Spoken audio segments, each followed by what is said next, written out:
Thank you everybody for coming to our last Green Team meeting of the semester.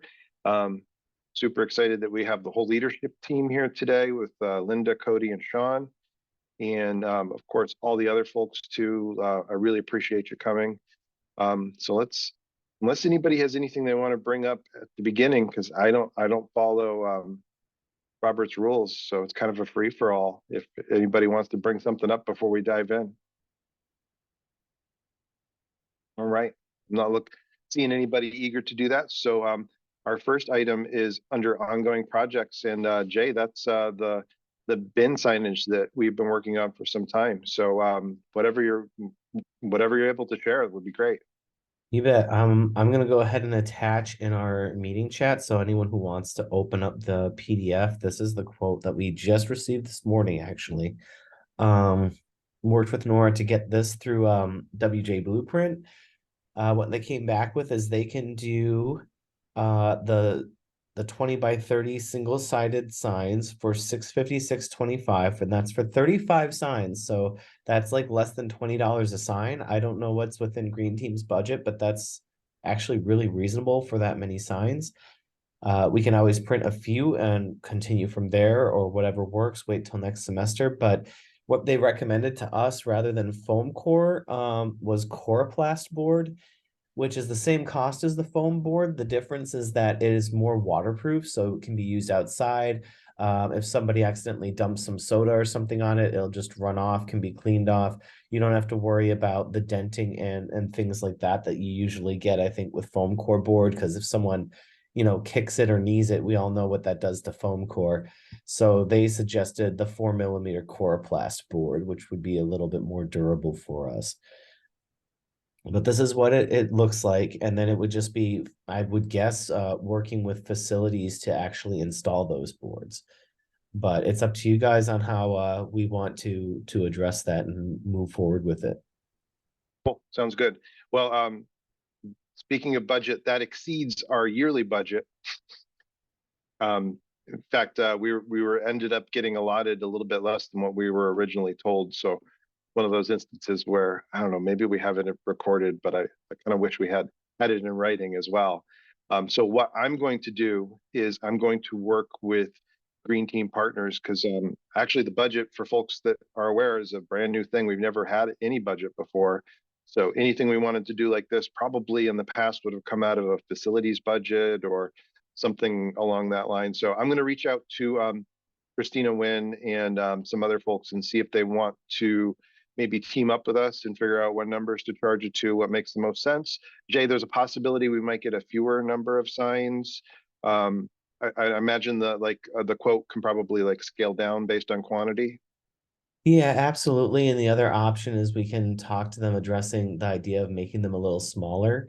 The biggest thing with that is they're 20 by 30 now, which is still fewer than 3 feet wide. And we do want them to be noticeable so that students can Right. see them from a little bit of a distance away. So I wouldn't recommend going like really too much smaller on them. So I think, So yeah, it depends on how many we decide we really want to do. I think that having them in the most visible areas, like the ones that yeah, we have in the students' buildings, Hawthorne and Melville, would probably be the most essential place to start if you do have to break it down into fewer. But agree. And we can probably work with the facilities folks because they know the bins that fill up the quickest, and those are probably the strategically the best places to put them. If we have to get fewer than the total that we want. So that's probably how we would sort that out. My question for you, Jay, is when I do emails to talk about budgets and whose budget it's gonna come out of, do you want me to copy you on those, or do you just want to hear our final decision? well, when you decide how many you want to move forward with, I can take that number and communicate that to Nora, or you could copy both Nora and I on that if you'd like to. And then we can go ahead and have WJ Blueprint get started on it. I will say WJ is typically a quick turnaround. So once you do have your decisions made, they don't take too long to get them to us. And then I'll let you know as soon as we have them in. And then if it ends up they're not all in the budget this round, but you would like to do more later, just give us a shout again about what you need, and we'll have the files on hand. We'll just have WJ print more of them at that time. Great, great. That's good to know. That sounds like you're super flexible, which I appreciate. So once we do come up with a final answer, I will let you know. The only other thing about that, unless someone has something else to add, is I am going to try to move a little quickly on this because as I'm going to talk about in a little bit, Recycle Mania, I'm still going to call it that. Campus Race to Zero Waste just doesn't roll off the tongue as easily. Starts end of January, so it would be great if we could have those in place for the beginning of the tournament. But even if they fall into place like sometime February, like even that would be okay. But I think that would really help us in our numbers. Awesome. Anybody have anything else to add on that? On the signs? I'm excited that we can hopefully soon cross it off our list. Okay, I'm not seeing anything. So our next item was, actually, I meant to move this down. So our next item was the winter clothing drive. I wasn't on campus. Does anybody who was on campus want to share anything about how that might have gone? Gab, Christian, I if saw you you want, on I mute. can for a minute. Yeah. Yeah, So, absolutely. Monday of last week, we spent most of the day just bringing up all of our donations, collecting them from all around campus, and like folding them, displaying them for the store. We were pleasantly surprised that by the time we had even finished setting up on Monday, some students had already come by to kind of ask if they could grab things. And who are we to say no? But on Tuesday, when we came by, toward the end of the day, Tuesday, we were almost completely wiped. We had a portion of clothes that got donated, set aside, that were more like professional wear, maybe like office or dress clothes, that we had portioned out and said, we'll donate these somewhere else. And with the lack of clothing on Tuesday, we put them up there and all of those went too. So I think we ended up with one small bag at the end of the week to donate out, and Mari's taking care of that with a local organization. And Mari wanted me to share that during her shifts at the clothing drive, she counted at least 80 different students that she was able to serve, and that's just the ones that we saw. So I said, I'm pretty sure we can confidently say over 100 students were served by the clothing drive, which is super sweet. So I think she should be proud of herself, and we're really, really appreciative of everybody that kind of got in there and helped us out. Awesome. Awesome. Thank you, Gab. That was a great update. I don't know if anybody else was involved and has anything else to add or share, but it sounds like it was a huge success, which is great. The green team used to do a winter clothing drive, and it's awesome to see that tradition has carried on. In fact, I'm going to send an email to Deb Cardarella, and let her know that her spirit is alive and well in all the work that she did, because I could swear they probably did that for at least 10, 15 years before we stopped during COVID and you folks picked it back up. Hopefully it's something we can continue to do. Clearly the need is there and it served a lot of students. So great job, Gab. I think if anything, it showed us that there's maybe a need or a potential to be able to do it more than once. We could be doing it in the summer before kids come and start school. We could be doing it before break for the summer of like close to see through. So we're gonna be rebranding and thinking of more ways to do those sorts of events. That's great. I do have one question for you, Gab, because I know you were probably more involved in it than at least way more than I was.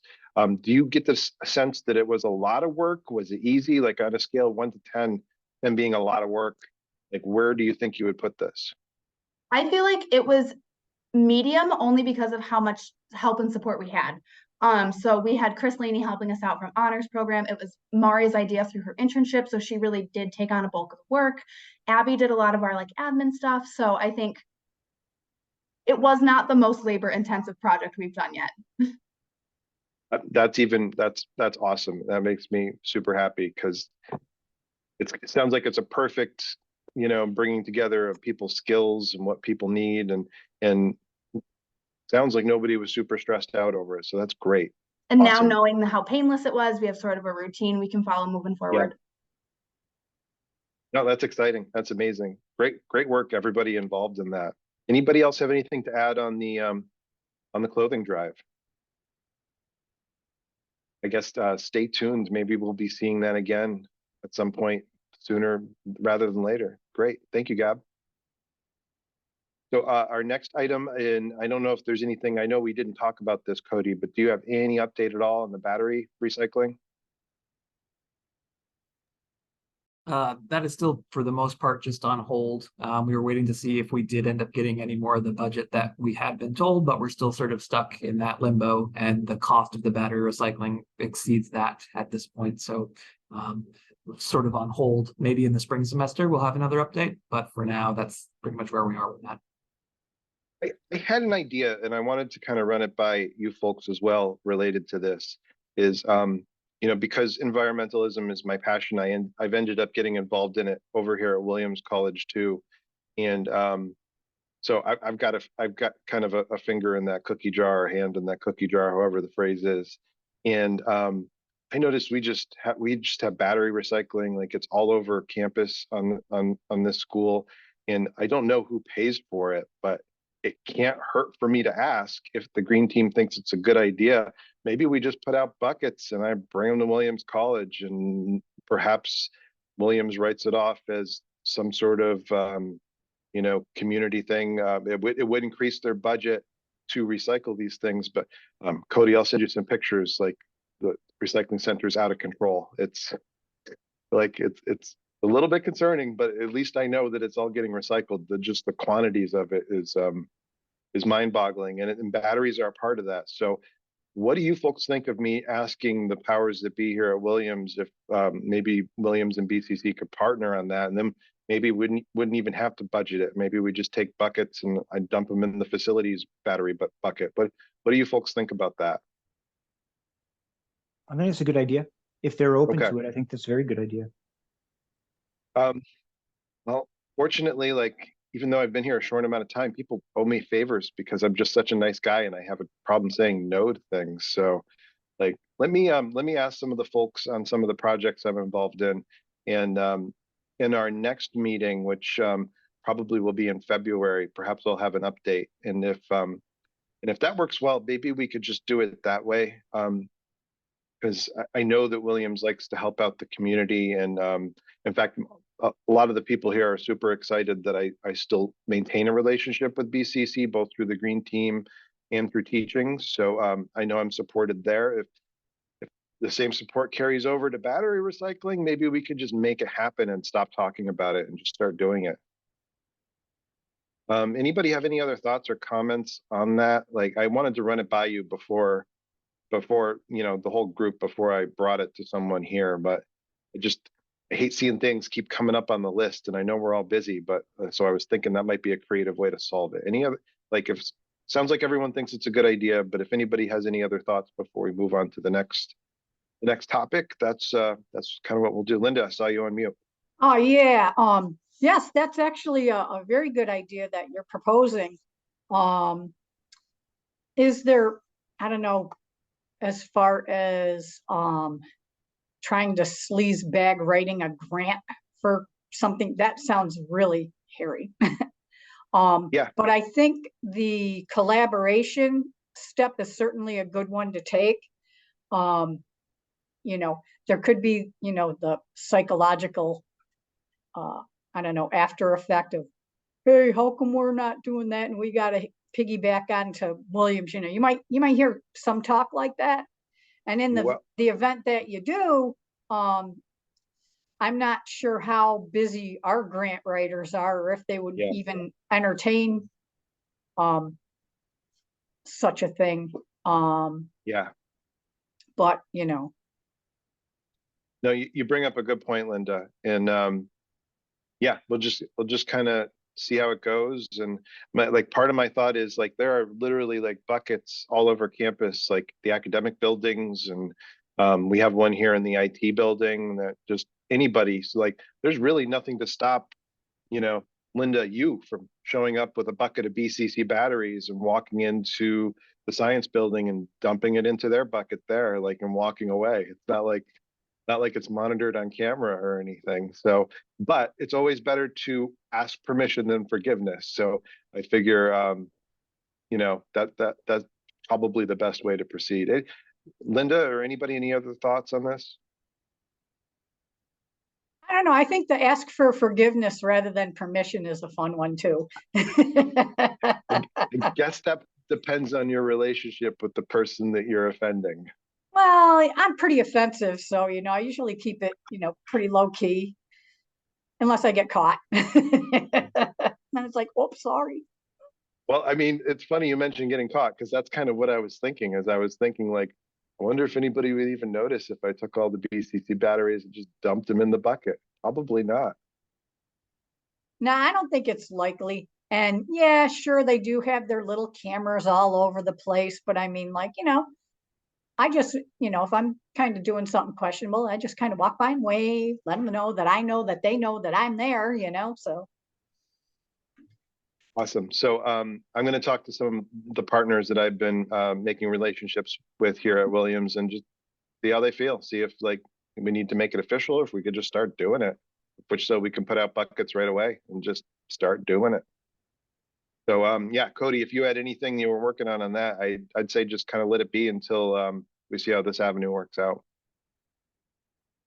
And it brings me back to a theme of all this environmental stuff. And I talk about this whenever I talk about environmental issues, is usually there's a dollar tag involved with these things, whether you're talking about buying carbon offsets, which still not convinced is really all that effective, or but most of the time, if you want to be more environmentally conscious, you need to fork over some dollars in order to do so. So it's complicated, and I certainly don't want to offend anyone. And I know that sustainability is one of BCC's mission goals. Sometimes you got to put your money where your mouth is, and part of that is Green Team does have a budget now, which is a step in the right direction. And these issues are only going to get more complicated, which means more money is going to be required, and that's just the world that we live in, unfortunately. All right, so moving on from battery recycling is Recyclemania. I need to sign us up for Recyclemania, and it looks like I'm pretty sure it's a done deal. I'm going to be on campus Tuesday mornings teaching in person, just for the mornings, just on Tuesday. So I'm happy to do Tuesdays check of the dumpster. And for folks, I think everybody probably knows, but Recyclemania, Campus Race to Zero Waste is its new name, is a recycling competition that it used to be colleges in just North and South America. Now it's colleges all over the world. However, I have to say, since they changed the name, the number of participating schools seems to decrease every year.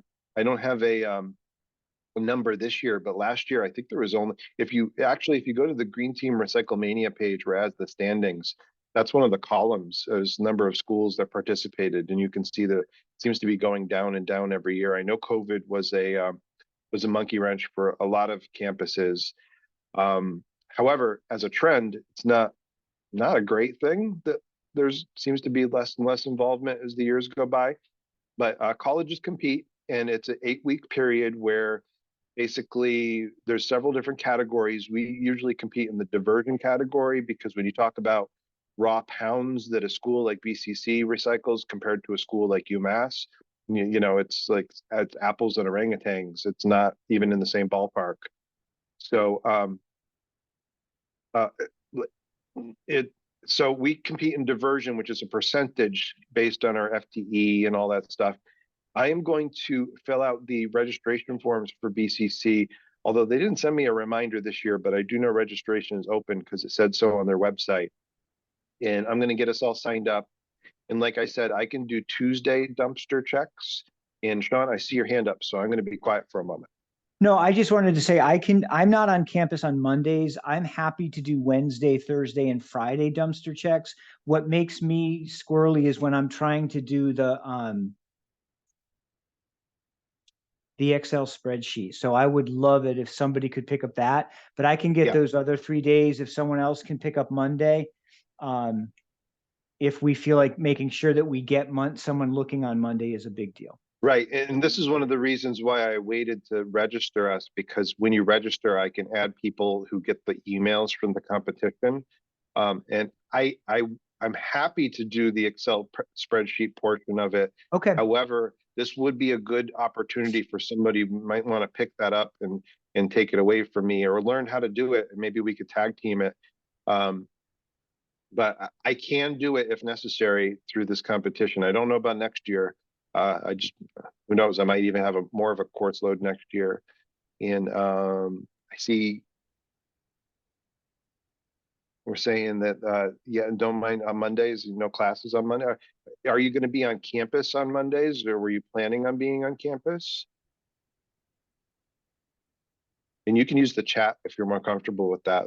Really, any response is fine. Okay, every Monday, Friday. Yeah, that would be a great thing. And I'm sure that Sean or I can show you the whole thing. It doesn't even have to be a Monday, like Sean can show you, because one of the neat things about Recyclemania is there's a preseason, which actually starts 2 weeks before the 8 weeks. So we don't have to get serious about it until the actual week one of the competition. So that preseason would be a good opportunity. Or, oh, you're in a class. Oh wow, I'm honored that you're multitasking between your class and our meeting and contributing. That's amazing. So yeah, I'll send an email out to all the folks who are helping. So it'll be you know, all the folks who have offered to take a day, and Sean and you can arrange a time that would work for both of you to go over the dumpster locate. It's pretty simple. It only take, I don't know, Sean, what would you say? It probably takes about 5-10 minutes tops. Absolutely. Yeah. And the only annoying thing about it is that we do have to do it every day, Monday through Friday. And it gets tricky when there's a snowstorm, because even if there is a snowstorm and the campus is closed, they may still pick up the stuff. And if we miss a day, our numbers might not be 100% accurate. So sometimes we gotta, like, that's what the spreadsheet part is all about, is trying to make sense out of the numbers. And But Christian, I'm happy to tag team that spreadsheet with you. I have no idea what it entails, but as your schedule fills up and you get busier, it might be good for someone else to have some exposure to that moving forward. So happy to help. great. I'm gonna put all of your names down.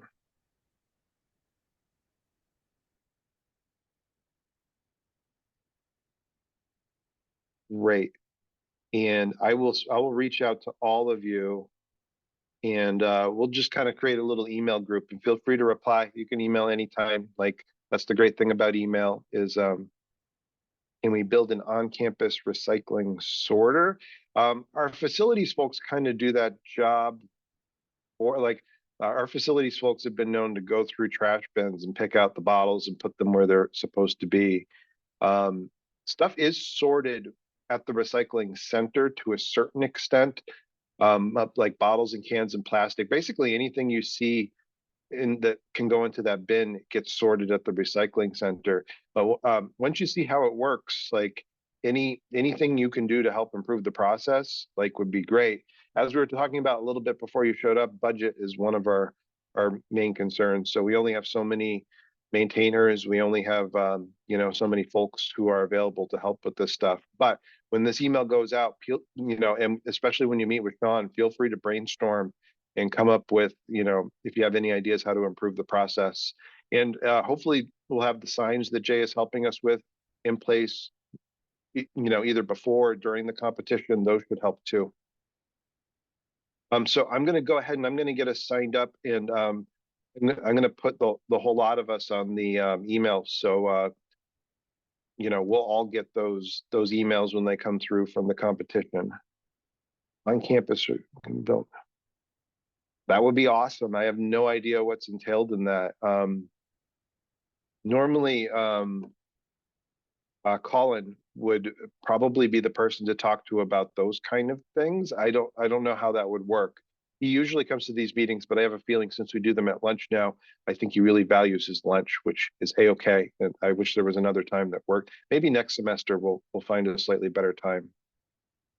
Oh, great. So you're already talking to Colin about this. That's great. Fantastic. So just keep talking. And if there's anything for us, let us know in the emails. And you can always, I'll make sure that you're on the green team, Microsoft team, I think is the easiest way to say it.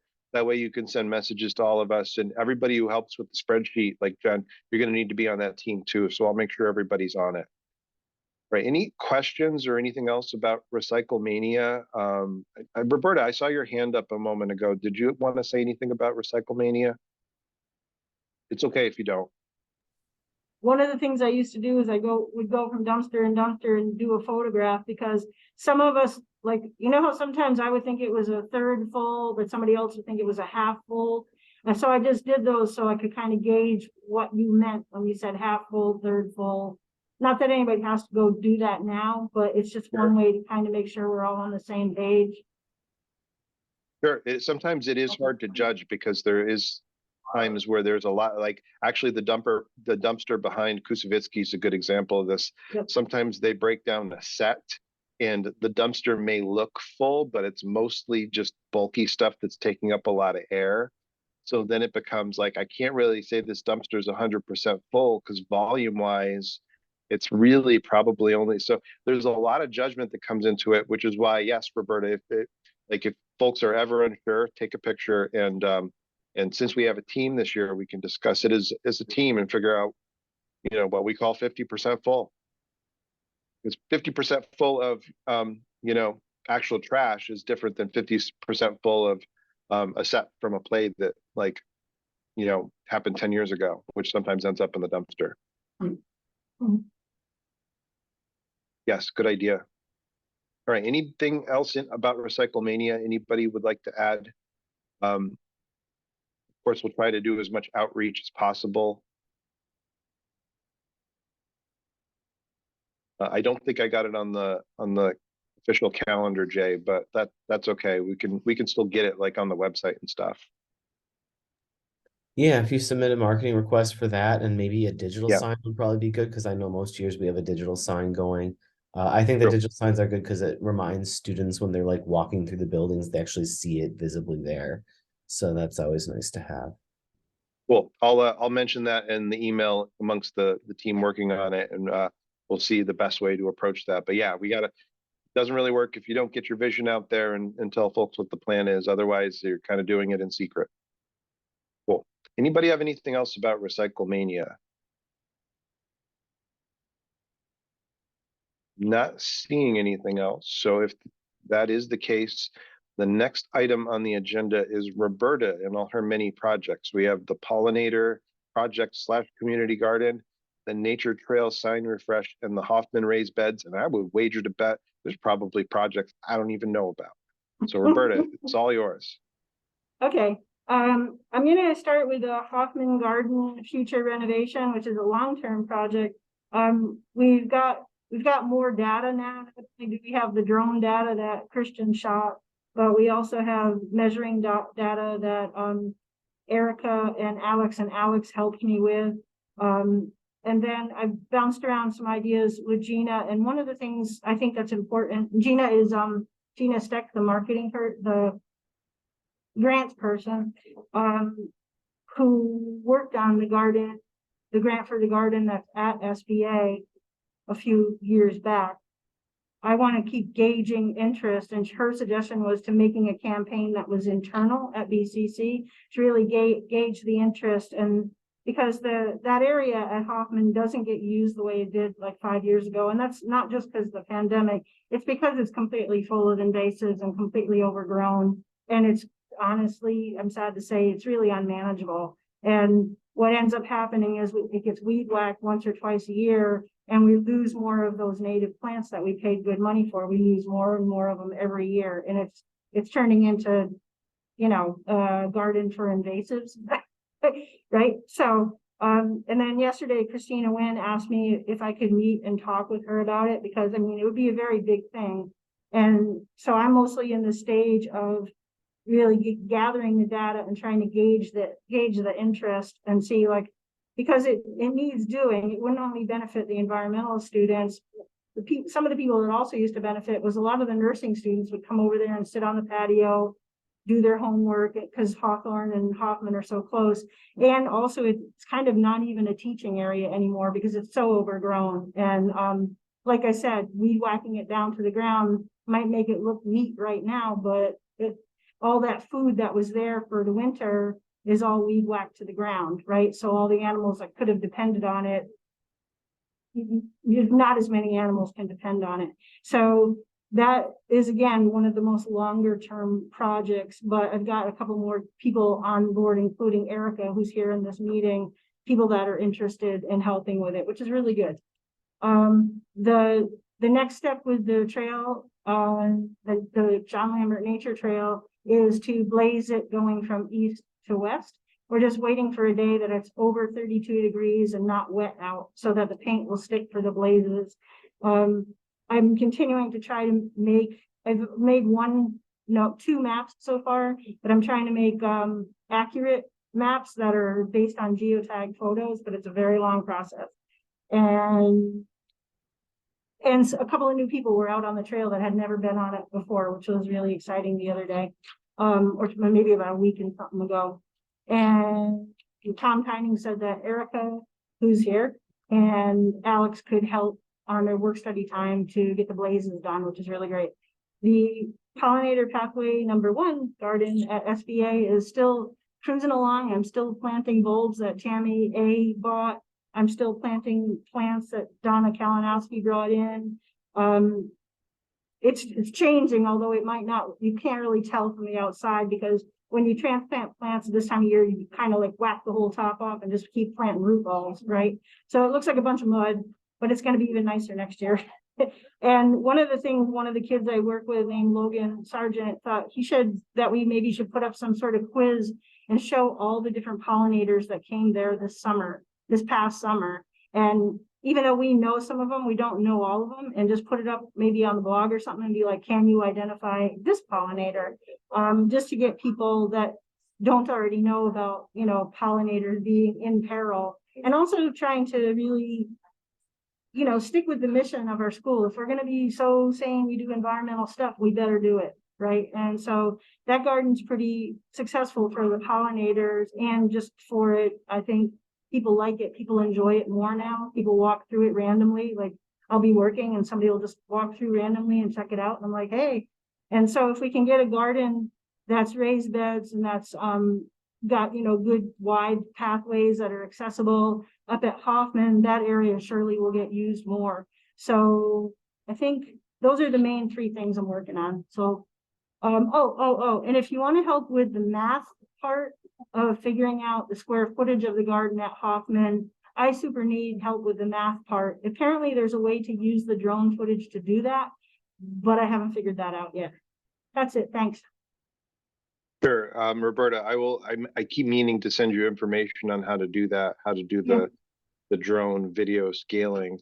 Let me make that an action. In fact, I'm taking notes in the I'm taking notes in the agenda for things that are action items that I need to do. Excellent. Thanks. So if anybody's a math whiz, let me know, because I'm not. It's basically what it has to do with the very quick version, but I'm going to get you the long version in an email. Is you measure the size of something that you know, and then once you know what that size is, you can then use the drone footage to say like let's say that we're measuring it by a car, and we know that the car is so many inches long. You can say, well, this area is 3.5 cars long, and then you can just do the conversion that way. There is math involved, but we completely measured both patios because they're big, huge rectangles, and we measured the area by the greenhouse because it's, you can measure them. Yeah. They're down to the inch. We've got those measured, and I sent out an email 2-3 days ago. Yeah, you're right, and I think I saw that. So like that might be all you It was need. only like 2 or 3 days ago. Okay, cool. All right. Any questions for Thank you. Roberta? Yeah, absolutely. Thank you, Roberta, for all the work you do. Are any questions or comments on any of the updates Roberta had to give on the project she's working on? I know I've seen that pollinator garden near SBA. Looks like it's getting into winter mode with things kind of staked off and tied off. It's looking good, Roberta. Awesome. And that brings us to our next item, which is next semester's meetings. Tuesdays at noon are going to be complicated for me because I'm going to be on campus teaching on Tuesdays. So I'm going to try to figure out a day and time that works well for, I know there's no day and time you could choose. It used to be like 2 p.m. on many days, but that doesn't seem to work anymore with the way the schedule is lately. There just never seems to be a good time for everyone to meet. So I guess the #1 question, and Roberta, I see your hands up, so just 1 second. Do people like the noon meetings, or is this a pain in the butt for everybody? I have a feeling some people aren't showing up because it's lunch, like I mentioned before. I mean, half the time for me, I'm in classes, and I saw on the Yeah. schedule for the agenda for when you're going to talk about the next meeting time for next semester that you were going to suggest 12 on Thursdays, and I'm pretty sure I have a class then too. Yeah, But I it mean, helps that that- we have the recordings. Yeah. So Yeah, we will Mhm. continue to do the recordings either way. Yeah, with the 11 o'clock classes, they don't get out till 12:15. So Mhm. like, there's no way you can be on time to those meetings, which is why noon isn't a great time for everyone, but neither is 2 p.m. So, I mean, I'm an early bird. I would do it at 7 a.m. if people were game. But Sean, I see you've got your hand up. Are you going to oppose my 7 a.m. meeting suggestion? I am going to say no to 7 a.m. I just wanted to point out that although I do understand, and I guess two things. One is this is a well-attended meeting, and it's noon, but this is a good turnout. But the other thing is I do want to be sensitive, we can be, to students. I like the student participation, feels really vital to me. So, and Agreed. positive. So, trying to think about class time and stuff like that feels valuable. But this is a well-attended meeting. I just wanted to say that. Yeah. Well, I mean, Mondays is another day that I have some flexibility. Mondays are generally lab days, but then like if you're a nursing student, you're in nursing labs all day Mondays. So like it's one of those things where no matter when you pick, you're kind of eliminating a whole group of folks that might want to attend. I don't know if anyone's come up with a solution for that. We're definitely not going to do a doodle poll. Roberta, I see your hand up.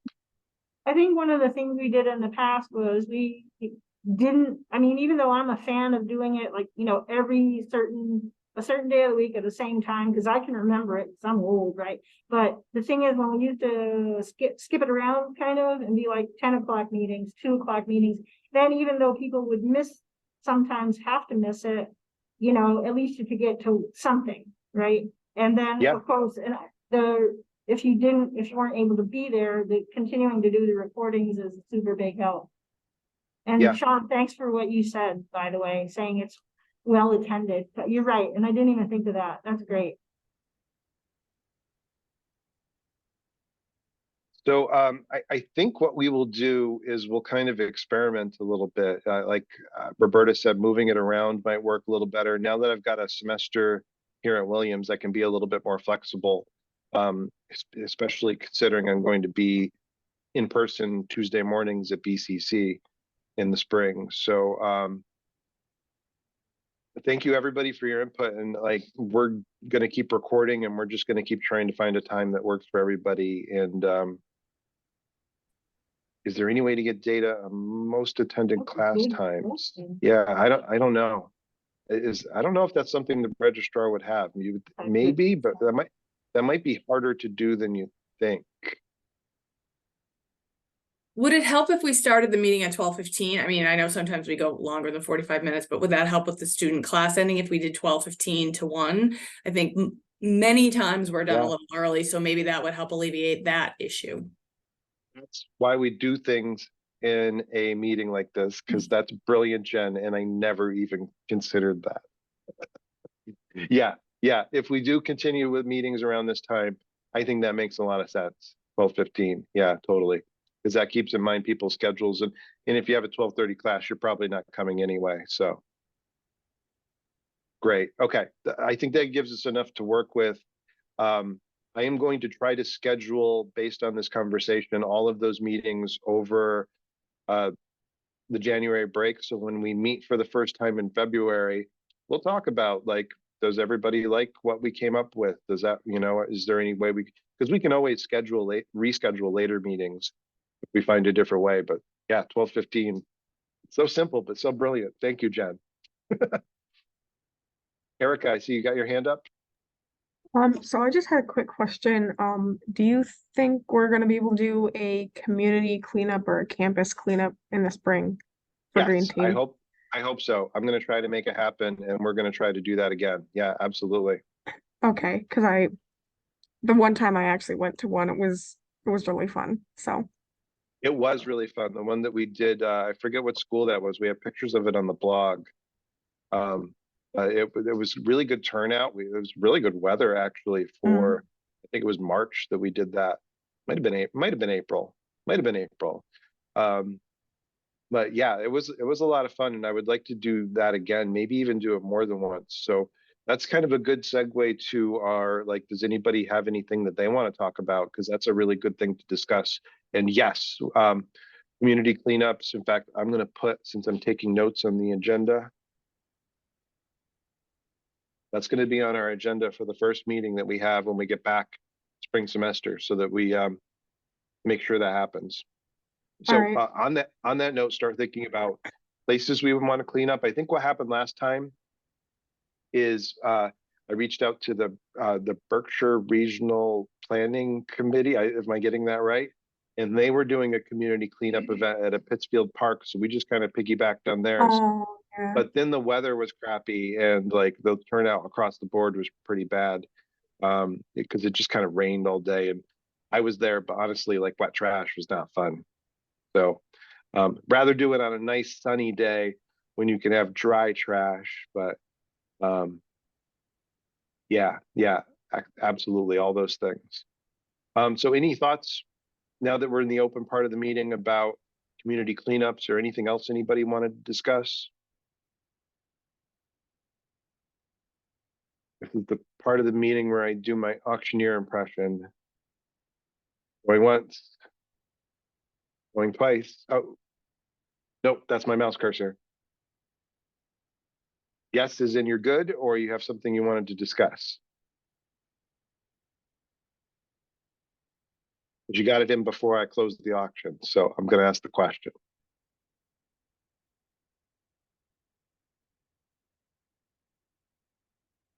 Okay, so we have a discussion going on in the text right now. Keep typing away. And I don't know, I'll kind of try to fill it in with banter. I'd say I'd tell a joke, but you don't want to hear me tell a joke. I'm really bad at telling jokes.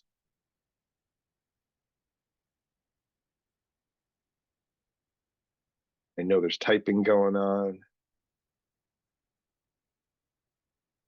Oh, Roberta, you've got your hand up while the typing's happening. I see Yeah, something. this is just a really quick thing. I'm still doing the fall and winter sowing of seeds and just planting them like how Mother Nature plants them. You just sort of sprinkle them on the ground. I still have lots of seeds left for echinacea, which is a beautiful flower if you've got a garden or even if you have a window box. And I've got a whole bunch of other cool flowers that are mostly all perennials. And the seeds are really good shape and they're really fresh and they're right from here at SBA. And they're all dried and they're ready to keep giving away. I've given away a lot, but I still have, every time it's a dry day and I can collect a few more seeds, I do. Although the birds are having a good time out there. And I wanted to share with everybody that there were 2 bunnies in the garden last week and it was the cutest thing in the world. That's awesome. Thank you, Roberta. And now there's been some typing going on in the chat. So we're learning that the Pittsfield city government has, and I know there's a new mayor coming in very soon, a couple weeks, I think. So I'm wondering, I'm sure most of that stuff will carry over because people love community cleanups. And if you've ever done a community cleanup, especially in a Pittsfield park, it is very badly needed. That park was, it was not even it didn't look that bad, but once you start to get close, it's like, why are there so many cigarette butts? I think was one of the worst things that I found out there. Erica, you've got your hand up? And I will send that email, yes.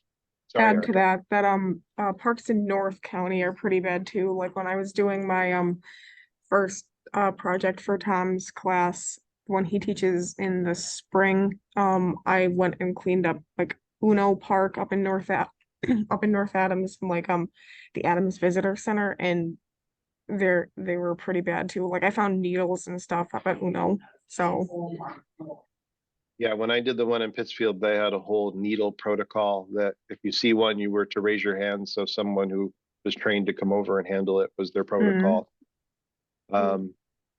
Magnet Fishing, the clean out that. Wow, we've got some ambitious members here. So yeah, I will definitely send you an email and we'll touch base on that and see what the best way to connect with the city is.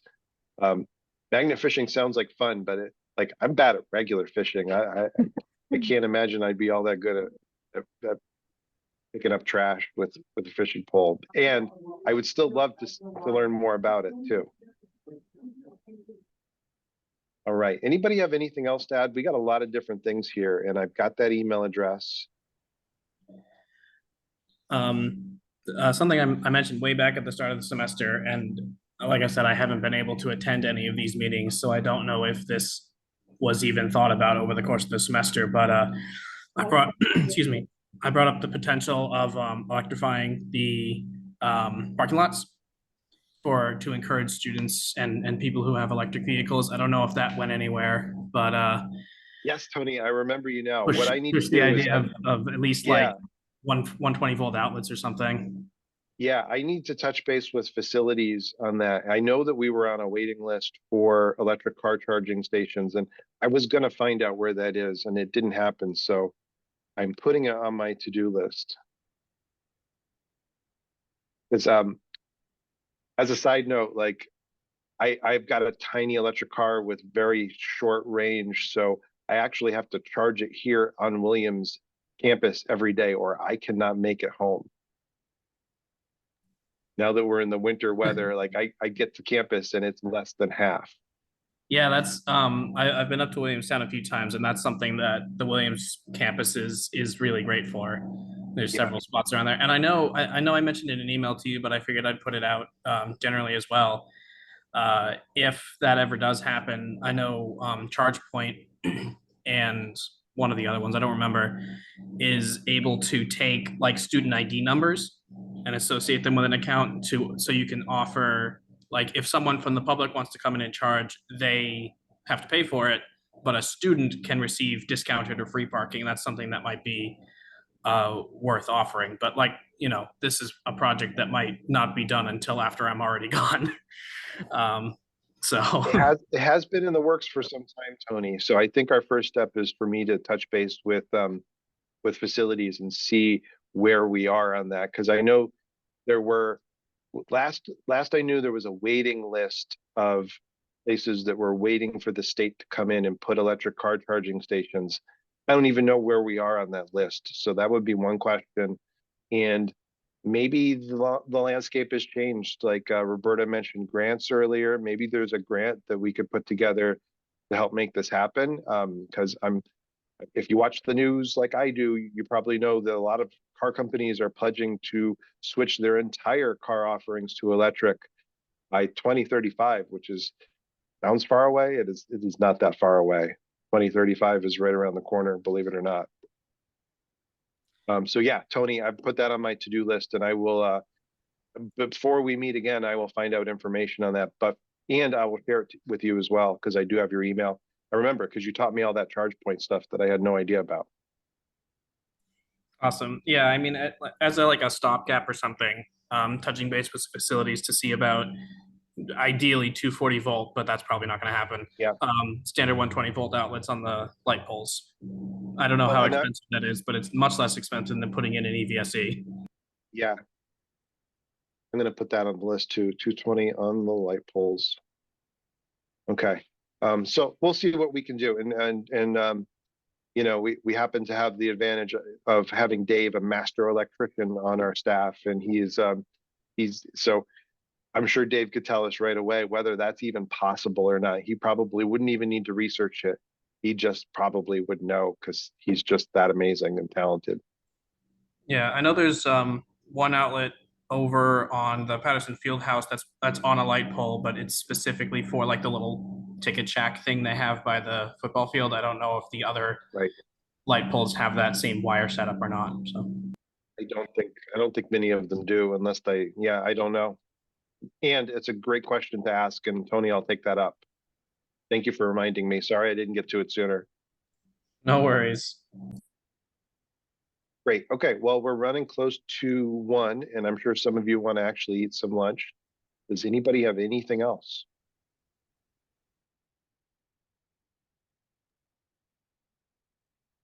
All right. So I'm going to call it there.